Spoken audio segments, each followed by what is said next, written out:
இந்த அக்கா தங்கச்சிங்க 2 பேருமே ஸ்விம்மிங் பூல்ல ஸ்விம்மிங் பண்ணிட்டு வெளியே வருவாங்க. இப்போ ஸ்விம்மிங் பூலை க்ளோஸ் பண்ற டைம் ஆயிடுது.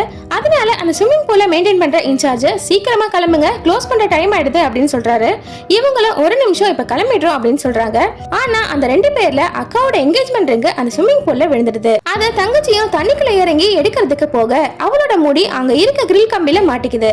அவளை காப்பாத்துறதுக்காக இப்ப அக்காவும் தண்ணிக்குள்ள குதிக்கிறா. வெளியே அந்த இன்சார்ஜும் ஓகே யாருமே இல்ல எல்லாரும் போயிட்டாங்கன்னு நினைச்சு ஸ்விம்மிங் பூலை க்ளோஸ் பண்ற பட்டனை தட்டிடுறாரு. அதனால அந்த ஸ்விம்மிங் பூல் ஃபைபர் கிளாஸால கொஞ்சம் கொஞ்சமா மூட ஆரம்பிக்குது. அந்த இன்சார்ஜ் உள்ள அந்த பொண்ணுங்க இருக்கிறது தெரியாம வீட்டுக்கு போற அவசரத்துல கிளம்பிடுறாரு. இந்த பொண்ணுங்க 2 பேருமே மேல ஸ்விம்மிங் பண்ணிட்டு வரதுக்குள்ள அது ஃபுல்லாவே க்ளோஸ் ஆயிடுது. இப்போ இந்த 2 பேருமே உள்ளவே மாட்டிக்கிறாங்க. இவங்களும் தப்பிக்கிறதுக்கு அந்த கிளாஸ் உடைக்கிறதுக்கு பாப்பாங்க. ஆனா அது ரொம்பவே ஸ்ட்ராங்கா இருக்கும், அது உடைக்கவே முடியாது. இவங்க 2 பேரும் ஸ்விம்மிங் பூல்ல மாட்டிக்கிட்டு சாக போறோம்னு நினைக்கும் போதுதான் வெளியே அந்த ஸ்விம்மிங் பூலை கிளீன் பண்ற லேடி வருவா.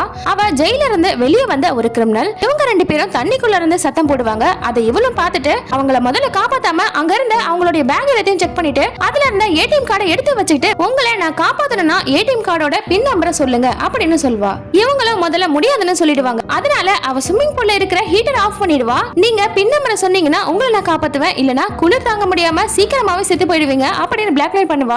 இவங்கள பின் நம்பரை சொல்லிடுவாங்க. அதை தெரிஞ்சதும் ஏடிஎம் கார்டை எடுத்துக்கிட்டு பணம் எடுக்கிறதுக்காக ஓடிடுவா. கொஞ்ச நேரம் கழிச்சு போன அந்த கிரிமினல் வந்துடுவா. ஏன்னா உங்க கார்டுல பணமே இல்ல அப்படின்னு சொல்வா. இவங்களும் சரி எங்களை முதல்ல காப்பாத்து அப்படின்னு கேட்பாங்க. ஆனா அவ அதை கொஞ்சம் கூட சீரியஸாவே எடுத்துக்க மாட்டா. இதனால செம்மைய கோவமான அந்த பொண்ணுங்கள இருந்த தங்கச்சி என்ன பண்ணுவானா இவங்க கையில கிடைச்ச ஒரு பிளாஸ்டிக் பீஸை வச்சு அந்த கிரிமினலை ஸ்விம்மிங் பூல்ல இருக்க சின்ன ஓட்டை கிட்ட வர சொல்லி அவ காதுலயே குத்தி விட்டுருவா. அதனால வெறியான அந்த கிரிமினல் ஸ்விம்மிங் பூல்ல இருக்க குளோரினை ஆன் பண்ணிடுவா. இவங்களால மூச்சு கூட விட முடியாம தவிப்பாங்க. இவங்க 2 பேருமே அந்த கிரிமினல் கிட்ட கெஞ்சி கேக்குறாங்க, தயவு செஞ்சு எங்களை காப்பாத்து, நாங்க பண்ணதுக்கு ரொம்ப ரொம்ப சாரி அப்படின்னு கேக்குறாங்க.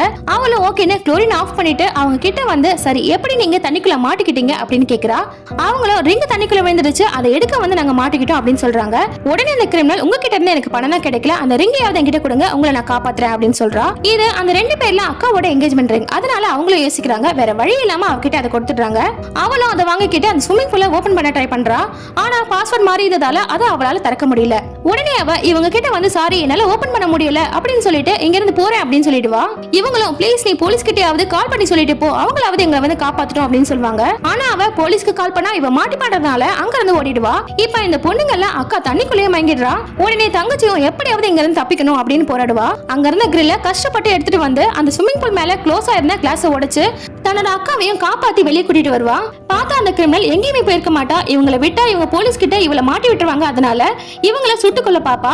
அந்த அக்கா தங்கச்சிங்க 2 பேருமே சின்ன வயசுல இருந்து பர்சனலா நிறைய கஷ்டப்பட்டிருப்பாங்க. அதனால தங்கச்சி இவகிட்ட எல்லாத்தையும் சொல்லி இனிமேலாவது நானும் என்னோட அக்காவும் நிம்மதியா வாழணும்னு ஆசைப்படுறோம், அதனால எங்களை கொண்டுடாத, உடனே நாங்க காட்டி கொடுக்க மாட்டோம்னு சொல்ல அந்த கிரிமினலும் மனசு மாறி விட்டுருவா. அவங்களும் போலீஸ்க்கு கால் பண்ணி எல்லாத்தையும் சொல்ல ஆனா அந்த கிரிமினலை பத்தி காட்டி கொடுக்க மாட்டாங்க. இத பார்த்து அவளும் கண் கலங்கி தான் செஞ்சது எவ்வளவு பெரிய தப்புன்னு புரிஞ்சுக்கிட்டு அங்க இருந்து போயிடுவா. அதுக்கப்புறமா போலீஸ் வந்து இவங்களை அங்க இருந்து காப்பாத்திடுவாங்க.